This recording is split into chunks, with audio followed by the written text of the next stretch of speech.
皆さんこんにちは、マハです。今日は中世の村というテーマでデザインした牧場を紹介します。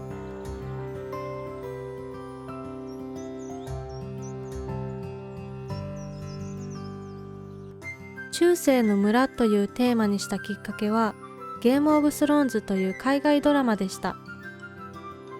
中世ヨーロッパをイメージした架空の大陸で王座を奪い合う様子を描いたダークファンタジーです。このドラマにハマったことがきっかけで、ゲームオブスローンズの世界観をスターデューバレーで再現できるかなと思い、中世ヨーロッパというテーマで牧場をデザインしてみることにしました。ヒルトップという牧場タイプを選んだ理由ですが、当初のアイディアとして真ん中に流れている川を挟んで2つの村に分かれているような雰囲気にできたら面白いかなと思ったからです。ただデザインを進めていくうちにモッドの建物がとても可愛くて中世風のおしゃれな村を作るという方向性にシフトしていきました。それでは早速牧場を紹介します。今回の牧場は9つのエリアに分かれています。まずは家の隣のエリアです。毎回家の隣はこの家の庭というイメージで作っています。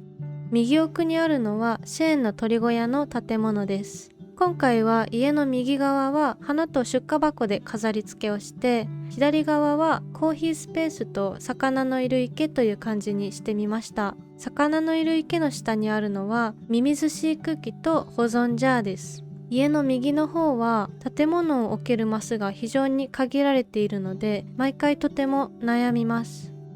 続いて牧場エリアです。ゲームオブスローンズでは鶏とかヤギが飼育されている様子が見られるんですけれども、私はスターデューバレーでは羊の見た目の方が好きなので今回は鶏と羊を飼っています。羊は特に広大な草原で飼育されているというイメージがあったので今回はそれを表現してみました。鳥小屋の下のお花スペースですが、このように白い床などを敷くと少しだけ雰囲気が変わって花が目立つのでおすすめです。動物小屋の下には畑を作りました。レアなカカシの見た目に合わせて作物を選びました。続いて住宅エリアです。こちらはモッドの中でも特に可愛いと思った建物を選んでおしゃれな住宅街風に並べてみました。使用したのは井戸、マルチ小屋、製粉機、ジュニモ小屋、そして納屋です。右下はアップグレードした納屋とジュニモ小屋で見た目が似ていて可愛いと思ったので並べてみました。続いてオベリスクのエリアです。ゲームオブスローンズの神や魔法といった神秘的、儀式的な要素を表現してみました。オベリスクは左から砂漠のオベリスク、水のオベリスク、そしてアイランドオベリスクです。ここら辺のエリアは鉄の柵やソーラーパネルを使って幻想的な岩山という雰囲気を出してみました。石畳の中央に置いたのは農業コンピューターです。続いておじいさんのお墓のエリアです。青い花でまとめて神聖な雰囲気にしました。真ん中に建てたマルチ小屋はお墓の番人の小屋というイメージです。その下はこの小屋に住む人の趣味の場所という設定で静かで落ち着いた庭のような場所です。続いて村の入り口です。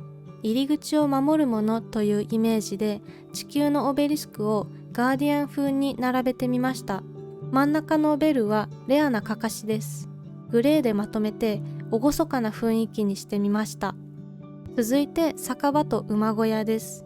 こちらは疲れた旅人を癒す村一番の酒場という設定で、隣に馬を止めておく馬小屋とサイロを建てました。モッドで見た目が変わっている醸造樽もせっかくなので置いてみました。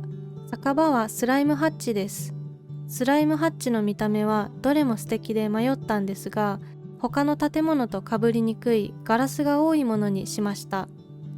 隣のエリアがとてもカラフルなので対照的になるようにこちらは緑色一色でまとめました。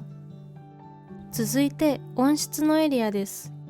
ステンドグラスのような外観を生かして特別華やかなエリアにしました。中央に置いたのは金時計とスターデューバレートロフィーです。松明で儀式的な雰囲気を出しつつ、テーブルも置いて憩いの場のようにもしてみました。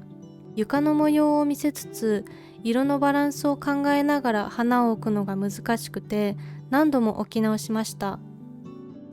最後にスライム原野です。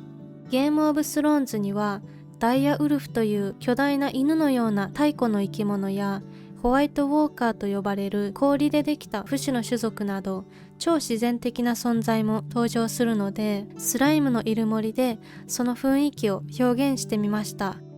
脱走して日に日に数が減ったり、スライムが池にスタックしてしまったりと、予想以上に手こずったエリアでした。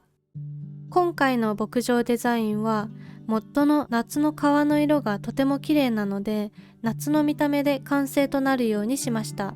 また道を石畳で統一してすっきりとした印象にしました。あとは分かりにくいかもしれないですが、エリアごとに置く花の色を決めて多少まとまった印象になるようにしました。最後に今回使ったモッドを紹介します。動画の概要欄にもまとめておきました。グラフィックを変えるタイプのモッドから紹介します。まずは Medieval Buildings、 牧場の建物を中世風にします。一つの建物につき何種類もの見た目が用意されていて、好きな見た目を選ぶことができます。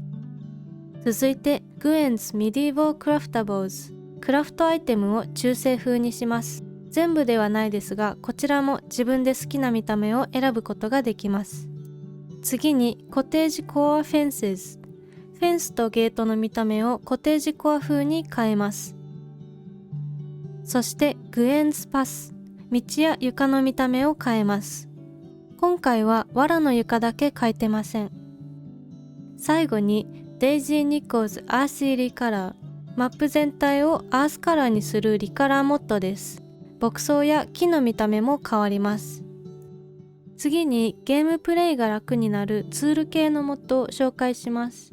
まずはジェネリックモッドコンフィグメニュー、入れているモッドの設定をゲーム内のメニュー画面から変えられるようになります。今回は建物の見た目を選ぶときなどに便利でした。次にプロフィットマージンズ、ゲーム内の利益幅を自由に調整できます。金時計やオベリスクを立てるために使用しました。そしてタイムスピード、ゲーム内の時間を止めたり早めたり遅くしたりできます。今回は確実に夏の見た目で完成させるために使用しました。最後にノークローズ、かかしを置かなくても作物にカラスが来なくなります。こちらは毎回念のため使用しています。以上、牧場デザイン中世の村の紹介でした。建物だけでなく全体的なリカラーモッドやクラフトアイテムのモッドを取り入れるのは初めてで、もっと他にもいろいろなモッドを使って牧場デザインをしてみたくなりました。次の牧場デザインのテーマは決まっていて、すでに取り掛かり始めているので、準備ができ次第配信していきます。それではご視聴ありがとうございました。